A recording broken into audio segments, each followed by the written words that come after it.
What is good, everybody? Thanks so much for joining us here on Auto Racing Digest. My name is Dylan Spalding. I'm the IMSA writer for Auto Racing Digest, and we are joined with a very, very special guest on today's piece, I guess, if you will, interview.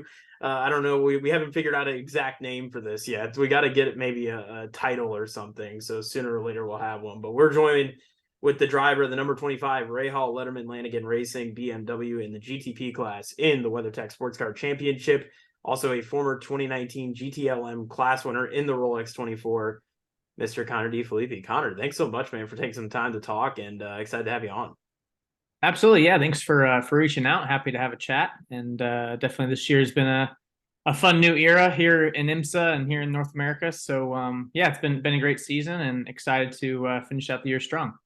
Yeah, talking about the season as a whole, man, I think that's probably the best place to kind of start out. You guys are sitting fourth heading into Road Atlanta, right in the thick of things here for the championship. How are you guys feeling heading into Road Atlanta here coming up in a couple weeks? For sure, it's been an interesting year. Obviously, it started off a little rough in Daytona, which we kind of were expecting, to be honest, with kind of the variables that we were all dealing with throughout testing and being a little behind the ball. So we've been playing catch up throughout the season. We've been making gains every weekend, trying to get as many miles as we can, and between testing and the Europe side and testing here in the US. So definitely feel like we've kind of punched above our weight all season. We've been focused on finishing races, being there, collecting points. We had unfortunately one rough weekend at Road America, which kind of was a little bit of a gut punch for the championship. But as you mentioned, we're still in the thick of it. We've been consistent. We have the most podiums out of any car on the grid. So I think that's something to be proud of, and hopefully we can keep the trend going as we go into Petite and hopefully win. I mean, definitely the cards are still all on the table. It doesn't take much for us to still have a chance to win the championship. So we have testing coming up here in a couple days, and hoping to have a solid test and learn some more to put us at the sharp end of the grid come Petite Le Mans. Yeah, I think for many different drivers, I think especially during this time off before Road Atlanta, guys do sim racing, guys prepare some test days. For you, what is that preparation like heading in, to Road Atlanta? Obviously, you mentioned you got a couple test days coming up, but I think different guys have different, ways of doing things in terms of their prep work heading into a race weekend, especially with having a month off. So for you, how do you prepare during this time off to get ready for a race like this? Yeah, so for myself, really, it's these two test days coming up are pretty much my main preparation. The last few days, actually, a couple of the European guys, especially my teammate Nick Yoli, he was in the dill in the simulator in Munich. They did 2 days of basically running from sunrise to sundown through a bunch of setups and running through a bunch of software stuff, trying to make some improvements. Obviously, Road Atlanta, the track dynamic and characteristic is very different than a place like Indy, place like Road America. You have a lot of fast flowing corners with light brake inputs and stuff like that, where with the hybrid system can be a little complicated. So we've really been trying to iron out some of the weaknesses that I think we have, and I think we have some really good items to work through for the test coming up. So unfortunately, I don't have the luxury at the moment to run in the simulator. It's a little more complicated for me to fly over there and fly back. So guys like Nick and Philip and Augusto, who are closer by, they kind of have a little bit of a luxury to get in there and run through some items. So, but the good thing is I have great guys to rely on, and they've been able to go through those items and test a few points that we can now try to confirm in person coming up this next week. So I'll be able to get a lot of laps under my belt this coming week, which is super valuable. And yeah, looking forward to being back in the car.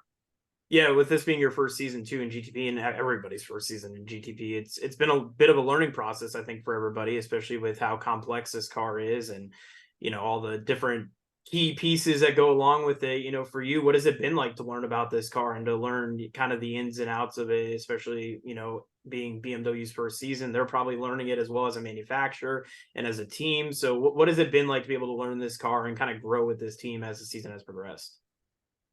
It's been exciting. It's been a really fun process for me. It definitely is far more complex than I originally had anticipated, to be honest. The more I've learned about it, understand the different things that you can then control with a hybrid system and how the MGU works and all these different things. Yeah, it's been fun. It's been definitely adds a whole complexity as a driver. I feel like your mental capacity, mine personally, has grown for sure, and you have to have that seat of the pants feel for more areas in the car rather than just car balance. You have to start being able to distinguish, okay, what is causing this? Is it car setup? Is it software? Where does it all lie in those areas? So I generally tend to really enjoy the technical side of things, as well as my teammate Nick.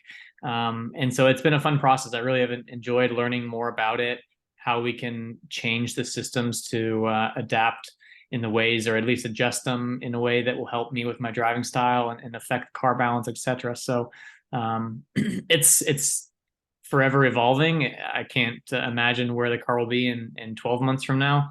I think what we have now and what we will have in 12 months, we'll probably look back on it and be like, wow, we were really far behind then. But everyone's going to be doing that. Everyone's evolving it constantly, and I think you see that across teams that are running in the World Endurance Championship as well. Which at the moment we don't have that luxury, but next year we'll have obviously double the mileage and double the race miles with the program extending over there. So a lot of good things. I think we have a lot of positives going for us at the team and within BMW. And I've had a lot of people to kind of lean on and support through, and have a lot of brilliant engineers at Rahal. So I'm enjoying it, and I think the more I understand about it, the stronger we'll be, and I hope to help lead the team in a championship direction here in the next, well, hopefully month. But if we aren't able to seal the deal in Petit, definitely next year will be hopefully have a chance to come back and fight for another title. Yeah, and I think one thing too that's been really, I think, apparent, especially heading into Road Atlanta, is you got all four manufacturers are in the running for the championship, and I think it really shows how competitive everybody has been with this GTP car. It seems like everybody's kind of been on that even playing field. Everybody's kind of learning the car and such. How do you feel this GTP car has been able to bring that even competition amongst the GTP class? It seems like it's really created for what has been a fun season in the first year for the GTP car. Absolutely. I mean, I think IMSA achieved everything and probably more than they hoped. They have the Cinderella story ending going on with every manufacturer with a shot to win the title. You haven't had one manufacturer dominating others, and I think they've done a great job. They made a great kind of rule set for everybody to build to. They were really good at analyzing performance before the season started and getting all the numbers they needed to create that kind of even playing field. I think it also goes to all the manufacturers playing extremely fair and being honest. I think that's a huge part of it. There's not a lot of, in quotes, sandbagging that I think you see in other forms of motorsport. And I think that's part of it. I think we all have to, if we want to have a great product, we all need to be honest and be fair. And I think everyone has done that. And IMSA's done a great job of taking data through simulation and not taking in race data. And I think it's proven to be a great concept, and I think they have a lot going for them. And I hope that continues moving forward. At the end of the day, I don't have a lot of influence on that, but I can just say I'm really happy to be proud of or part of what they have going right now. I think it's a winning combination, and I think moving forward, it's going to create a lot of brilliant racing and a lot of excitement for the fans. And I think that's reflected in attendance throughout the season. And I think we have a lot of momentum going for us. And I just hope to continue that moving forward in the next 12 months. Yeah, seeing the crowds that we have seen at these tracks, especially Daytona. I was at the Daytona race, and just being amongst the crowd and being there and seeing all the fans that were there, it was truly special. And I think it really kind of catapulted what is kind of this new era, if you will, in sports car racing and in prototype racing as well. And we've seen that throughout the entirety of the season. Kind of continuing on this competition topic here real quick, you're kind of in a unique situation where you have another kind of a sister car team. You have your other teammates in BMW with Rahal, Letterman, Lanigan Racing. So you're kind of in a unique situation where you're one of two teams that have a 2-car field. Is it nice? Has it been beneficial to be able to have that extra team to kind of bounce ideas off each other and kind of be able to work together? I know you guys are in 2 different cars and you guys experience different things on a race weekend, but it's got to be pretty beneficial to have that extra car and to be able to get that extra set of knowledge from other guys who are also racing in your same team. Absolutely. No, definitely having a 2-car team certainly has its advantages. I would say probably early in the season, it actually had disadvantages just because parts were limited on the hybrid side. Personnel, getting enough personnel was a huge challenge for every manufacturer involved. And as the season has gone on, I would say it turned into an advantage, and having that extra set of knowledge and being able to go two different setup directions on a very compressed weekend schedule with limited track time. That's been advantageous for sure.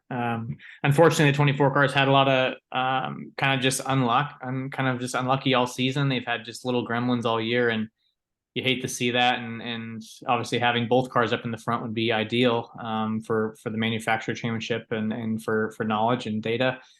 But no, for sure, it's been a good year. I think we've kind of outperformed the expectations we set for ourselves.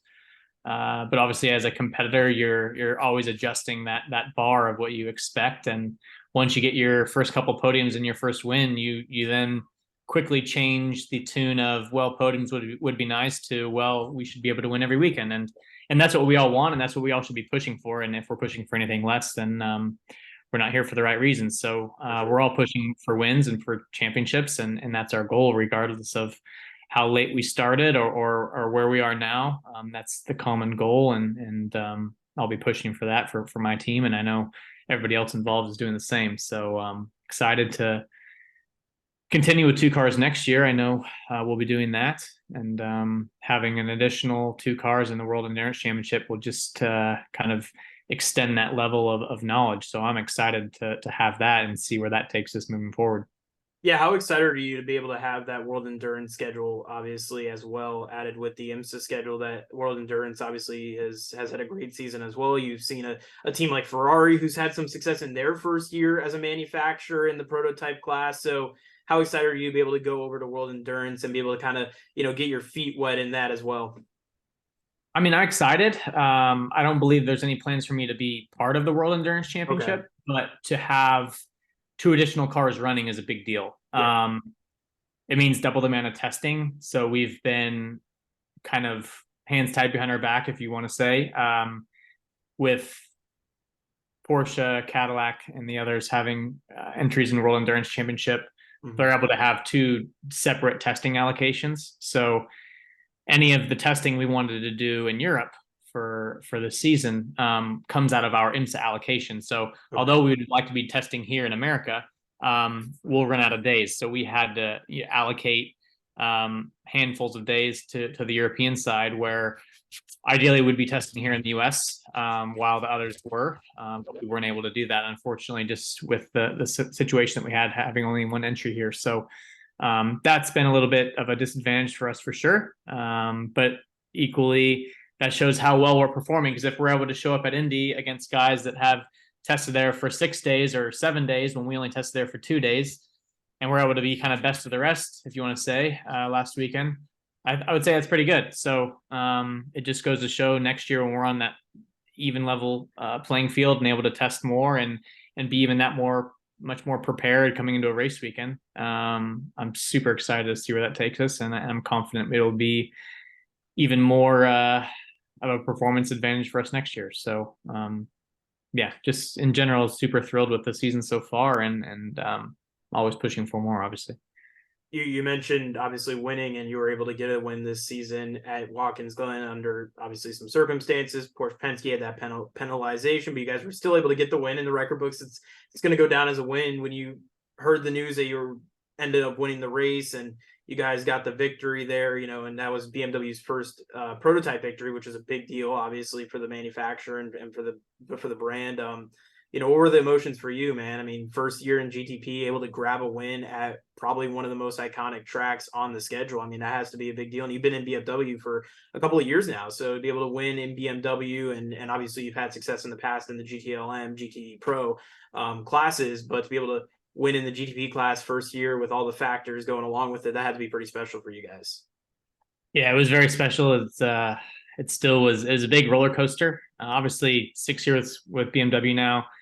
And they put a lot of trust in me. I was just a GT guy, although I had driven Formula cars in the past, but I wasn't a prototype guy, plain and simple. And they could have very well took guys from the outside that had experience and that were labeled prototype guys, but they they had faith in myself. They had faith in my teammates that we maybe didn't have that experience, but we were well capable of competing. And I would say we've proven that this year, and we've made them not regret that decision, which was a big part of it coming into the season. And getting that first win, even under those circumstances, I think, we went through lows of feeling like we should have won and we didn't, but then in the end ended up getting the win. And going into that race, we knew that particular topic, ride height and skid wear, was going to be a worry from everybody. It was something that we had to manage as drivers the entire race. I had multiple times throughout the race my engineer coming on the radio saying,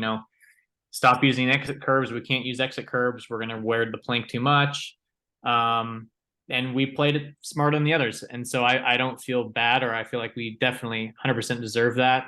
We had the pace to win. For sure. They slid by in traffic there at the end, which is unfortunately part of multi-class racing. But yeah, it would be nice to get one more on straight merit and no technicalities. Obviously, as a racer, you want to get it straight up. But yeah, that was a huge accomplishment. It was a big weight off everybody's shoulders, and it was just a confirmation that we all deserve to be here. And I think we've proven that we're a force to be reckoned with. And from that point in the season forward, we've had that extra bit of confidence to continue performing. And I think it really was a moment where it really additionally kind of gelled both sides, the Munich side and RLL side together, because there's a lot of people from that side that it's our first year working together. And no matter how good everybody is, if you're not able to communicate on the same wavelength, discuss issues openly and constructively, that all those type of things take time, and it's not something that happens overnight. And as the season's gone on, it's improved, and I think as we go into this last kind of little bit of the season here, we've seen that really start to kind of exponentially improve. And I think going into this last race, we have a good shot to give them hell. That's for sure. I like it. I like it. What has it been like working with Rahal, Letterman, Lanigan Racing? I mean, through this process, because, obviously every manufacturer has a team. Obviously it's not just the manufacturer, it's also the team that you're working with. And in this case, you're working with, Rahal, that's a iconic name in racing, and then the support, I can imagine, has got to be through the roof. What has it been like working with the team and being able to kind of go through this process with them as well? No, you're obviously working with the racer. Bobby's is competitive as they come. And so when you have a guy like that at the kind of helm of the team and of the brand and what they all stand for, and we have engineers that have been around and have a lot of experience through the IndyCar side and through sports car racing. And when you have people like that, it eases the tension. And for example, my engineer, Todd Malloy, he's been around, he's been at a lot of very successful teams, and he has a lot of experience. And I think he brings a lot to the table that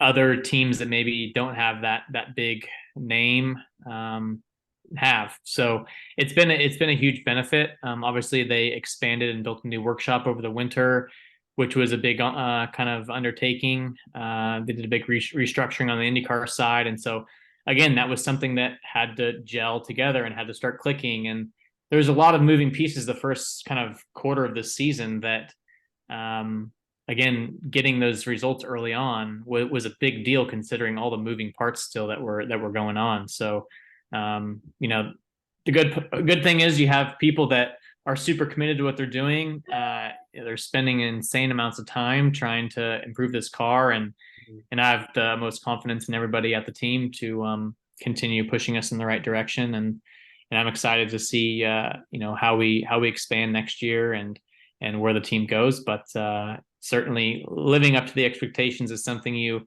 initially think about for sure when you're driving for a team like Rahal, and even having the support through Mr. Lanigan and obviously Letterman as well is really special, because those are all people that are dedicated to motorsport, love motorsport, and so do I. I've lived and breathed it since I was 5 years old, and to share my passion with people who are equally as passionate is obviously a unique situation to be in, and definitely a type of environment that I feel like I'm able to thrive in.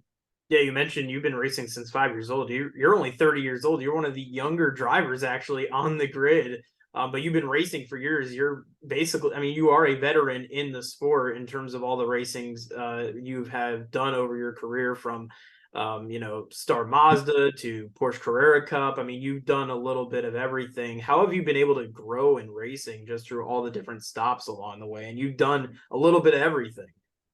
Yeah, it's nonstop. It's I mean, it's a hard business to make it in. I've been very fortunate to find opportunities and just to keep plugging away and not giving up and kind of taking the path that seemed to open up at the time. And original goal was IndyCar, and as I kind of moved up the ladder system, won the championships, and this wasn't quite working out, and raising the money to go that direction wasn't the right timing, and ended up going sports car racing. One was part of a Porsche Junior Scholarship program for a handful of years. Lived in Europe for 5 years, was committed to that, and when we move across the pond and you live over there at 19 years old on your own in a country you don't know their language, it's definitely it's not easy. It takes a lot of commitment, and I think those aren't the things that people quite realize. It's not all sunshine and rainbows. You have to commit to it, and in the end, when I was able to get my first contract and won 24 hours Nürburgring and won GT Masters Championship, and that really put me on the radar of all the manufacturers, which is a big deal. And that's what led BMW to contacting me. And when the M8 program came along for the GTLM category, I was 24, almost 25 at the time, and they're like, "Hey, we have interest in you." And it was really the perfect timing. I was ready to come back to the US. I wanted to start, thinking long term of where I wanted to live, where I wanted to be, and everything just really aligned incredibly well. And very thankful for that. Obviously, I'm very brand loyal, and BMW is definitely one of the brands that shows commitment to their drivers for longevity, and definitely couldn't be happier where I am now, and hopefully I'm able to finally get a championship together, which would be nice this year, but hopefully able to continue our success. GT was kind of up and down, and is a hard category to win in. We had some good wins, but obviously a championship is on the horizon, and what the goal will be moving forward. Yeah, you came into IMSA and your first season was 2014. You raced in some one-off races, and then you obviously got some full season opportunities the last couple of years. What have you learned about yourself as a driver racing in IMSA from that start to now? I mean, what have you learned about yourself, and what you've taken away during this time? Yeah, I mean, IMSA racing is special because you always have a chance to be in the race, right?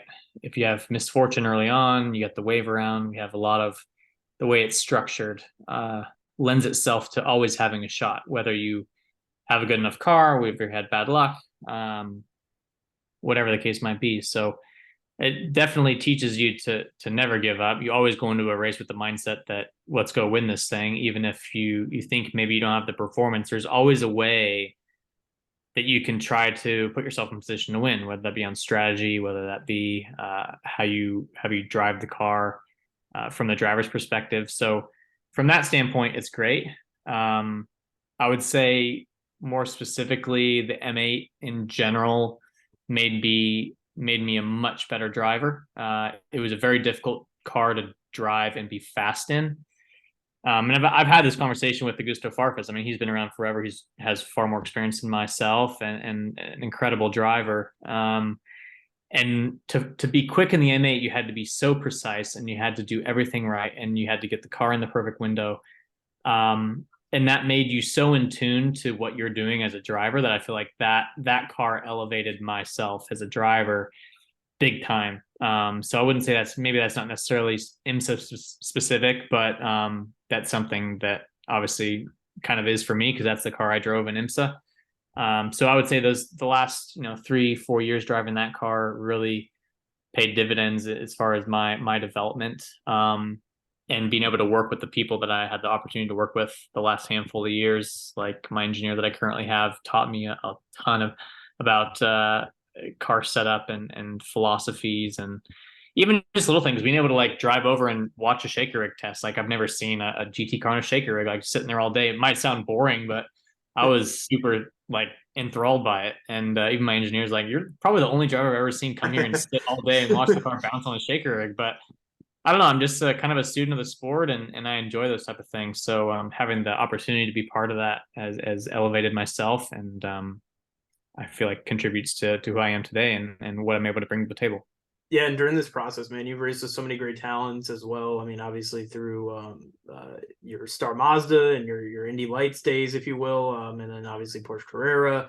You've raced with a lot of different drivers and guys who have had a lot of experience in the sport. Is there any advice that you've gotten from any drivers, whether you've raced against them or raced with them on a team? Like, is there any advice that you've gotten that's really like stuck with you during this journey and during this process? Hard to really put your finger on one thing. I see a lot of younger drivers. They worry and they focus so much on what's the perfect path, right? Mm.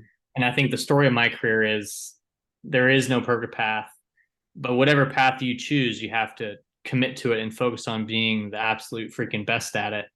And even if maybe the results aren't there, like for example, my time in Carrera Cup, Super Cup, it was a unique situation with the program I was in and the whole funding topic. I won't get into that, but I was with a team that was not championship level. Had never had podiums before. So, but I was a Porsche junior. So you had the expectation of being a championship contender.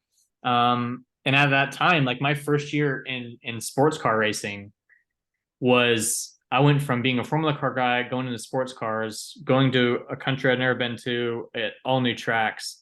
And I was up against guys like Kevin Estre, Sean Edwards, Phillipi, Michael Emmerbuller, Nicky Team. Like, if you look back now, the top probably 13 or 14 of that result sheet, all of them are factory drivers now. So that year really tested me as a driver. And, I finally got a podium by the end of my first season, but it's going to put you through multiple times where you might question like, shoot, maybe I'm not built for this, but you just have to keep digging. You have to believe in yourself. And you have to surround yourself with people that believe in you. And I think if you do that and you stick to that, eventually the results come and the opportunity come, and you'll eventually meet somebody that believes in you and puts you in that position. And I was fortunate to do that. I was fortunate to find a team that had a sponsor that believed in me, and got me out of that kind of environment and it was actually our first year. They became an Audi customer team.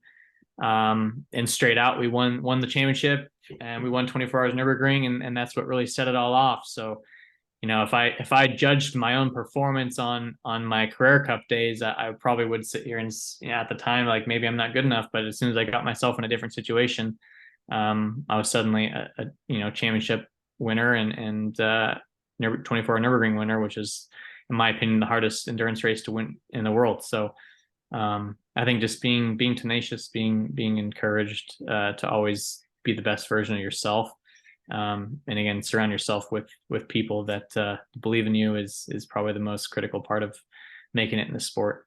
I love it, man. That's definitely good advice for sure. And it's kind of feel like that's something, especially in racing, I feel like that's very prominent for sure. I think it's definitely a winding road in the racing world. And I think I remember talking to Tony Kanaan. I think there was a saying where, just know that like anything is possible. And I know he had kind of had a similar, it definitely for sure kind of goes along with the racing with racing and such for sure. So I want to get into talking about Indy this past weekend, man. It was a crazy race, a little chaotic, a lot of hectic stuff, especially even in turn one. That got a little chaotic there. But coming out of Indy this weekend, what are your thoughts on the return of IMSA to the track?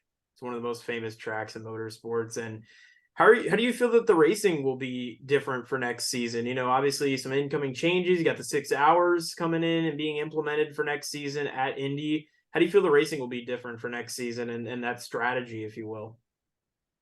Yeah, I mean, for first race back was a great event. I think we had a great turnout. I think the show we put on was pretty good as well. There was like a lot of excitement in the GT category. Obviously, the first turn was a little hectic, but that's due to more of a tire situation than drivers wanting to be aggressive. I think it's been a very challenging year for all of us when it comes to that topic, which I don't believe there's going to be a workaround for next year. So I'm sure it's going to be equally exciting next year. But obviously making it a longer race next year is going to offer a lot more to it when it comes to strategy. I think a lot of the strategy stuff that went on at the end of the race, I mean, that's how we were kind of able to get the 31 was on tire strategy. And I think there's going to be, with the race being longer next year, it lends itself to doing that even more. So it's a unique track to where you have more degradation on certain sides of the car, and you can kind of be clever and you can take some risk, and you can try different routes of getting your results. So I think with that track being so open when it comes to tire strategy and fuel strategy, etc., I think it makes a really exciting opportunity to make the race longer next year, and you're going to see a lot of different things play out and create a lot of exciting racing, I think, throughout the race and probably at the end of the race where people are on different material and all fighting for the same result. Yeah, you mentioned the 31. Explain to me the whole situation there on that with the pass on the Penske's. I don't know if you were saw it at all. I know Pipo Derani had made the move on the Penske's to basically take the lead. I know there was something to do with race control. I think Calvin Fish even had like quoted one of the rules in the rule book, which I thought was really funny. But like, explain to me, have you ever seen something like that happen, or have you experienced anything like that? And like, how does that situation work? Because that was a very interesting point in the race, and I know it doesn't really pertain to you, but it did pertain to a big portion of the race, and that was a big moment in the race as well. Yeah, definitely. I mean, honestly, it's pretty clear and simple. I mean, hats off to Pippo. I think he was very aware of what was going on. Basically, the process is, as you're starting to get ready for a yellow or come back to a green flag, excuse me, we do what's called the GTP class split. So when they call for that, we're supposed to kind of pull out a line, get ready, and when they say commence class split over the radio, which IMSA gives the information to our team, and the team relays that information to us as drivers. And it's the team's responsibility to relay that information as fast as possible and in a timely manner. And it's the same rule with the wave around. If you miss the wave around, or if you're late to pull out a line, the guys that passed you before the wave around, it's fair game because you weren't ready. It's the same thing. So they called for GTP class split. They were kind of lazy to pull out a line. And when it commenced, they didn't go immediately. And you could see he kind of hesitated for a second. And when he noticed they weren't going, he got on throttle and went. And to be honest, I was kind of, I had pulled out, but it also caught me as a surprise being from behind, because I'm like, oh, I didn't even recognize as that something that you should probably do. But yeah. He did, and I think it was totally fair game to take those two positions. And as the Porsche guys realized what he was doing, they tried to squeeze him against the wall, but he was already kind of next to them and by them. And that's kind of how he got those two spots. And they kind of drove around side by side for 2 laps under yellow, waiting for IMSA's ruling. And they eventually ruled as they should have, which was the 31 was quicker to react, and they didn't go through with the proper protocol and splitting when they should have. And that's what put him ahead of the 2 cars. Yeah, I remember I was watching on the broadcast, and I think like Calvin Fish and them, they were so confused at that moment. They were like kind of figuring out everything. Like they were piecing certain parts of the story together, and then they finally kind of understood what had happened. It was definitely a smart move on Pipo's part. And have you ever had that happen before previously? Like, has that ever been something where it's happened to you, or you've done it before? Like, is it something that, or is that kind of like a first time instance you've seen that? No, that for that particular instance was first time for me. I've done it once before on a wave around situation where somebody didn't pull out and go right away, and I was able to gain a position, but never on a GTP class split. That was the first for me this season. It was definitely it kind of adds to what this season has been, just kind of a very interesting and exciting season at that. Being able to finish on podium, man, that had been so exciting for you guys at Indy. I mean, did you guys get a chance to kiss the bricks? I don't know how that worked for, guys and podium and stuff, but that had to be such an exciting thing for you. And then obviously also to be able to win at Daytona in 2019, also another famous track as well. I mean, what do those wins mean to you as a driver? I mean, the wins like that obviously are everything. It's what we push to do every weekend, and that's what we live for is that sweet taste of victory. I mean, as cliche as it sounds, I mean, that is what we aim to do every weekend. And when you finally achieve that, it's super satisfying. I had the chance to win the Indy 8 hour there in 2020, so I've had a chance to kiss the bricks already. But obviously, getting in a GTP car would have been nice. And usually only the winners do it. If you're only a podium guy and do it, I feel like it's probably bad luck to do that. So I avoid that. Okay. But no, I mean, getting those wins is huge. Daytona was a big one. I've won at all the endurance events now except Sebring, unfortunately, which I should have at least one, if not two, wins there. But those are a couple coulda, woulda, shoulda races. But hopefully, we'll have a chance to get a win there next year if I'm back in the GTP category. I like it. I like it. Yeah, Sebring's one of the tracks I have yet to gone to. I definitely want to try to get out to the race next season, and I'm looking forward to that.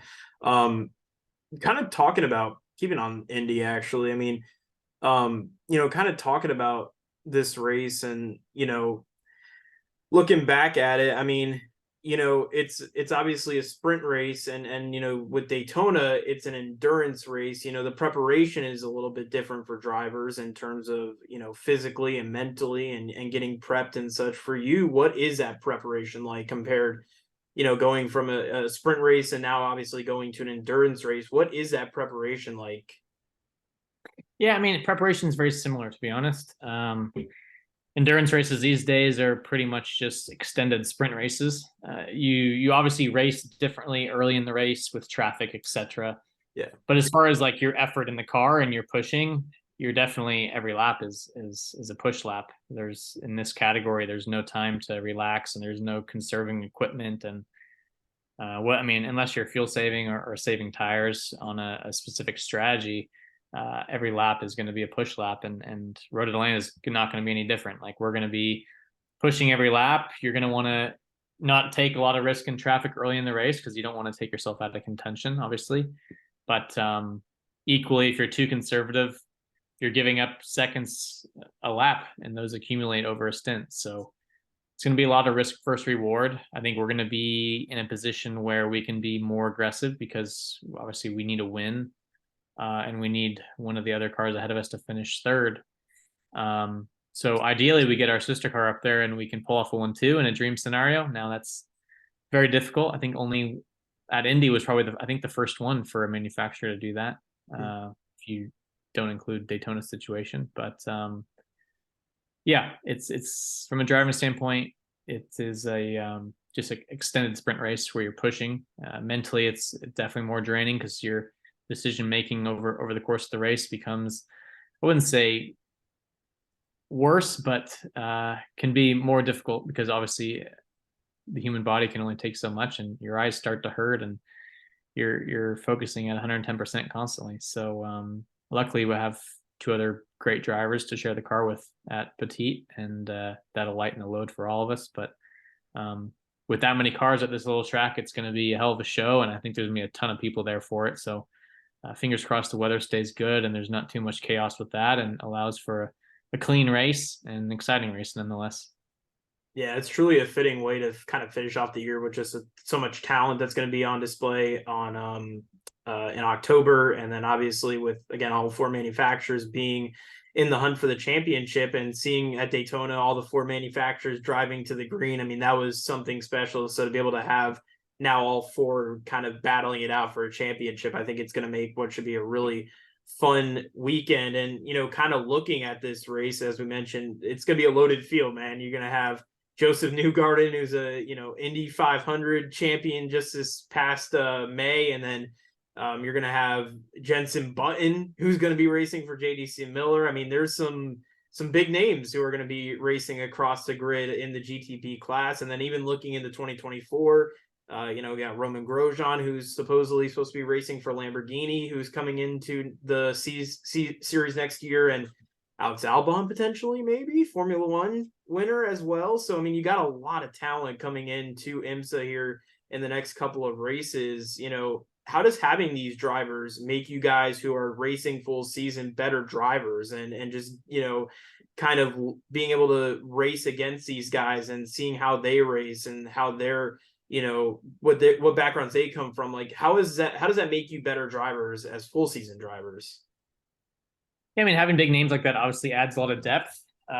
Makes it exciting. Haven't raced against Joseph since Skip Barber days, so it's going to be a really fun kind of throwback moment for the both of us. Him being obviously IndyCar champion, uh, but no, I mean it's exciting. I think you get to see drivers coming from different disciplines. It kind of validates what we're doing here in IMSA and how difficult it is and how high level it is.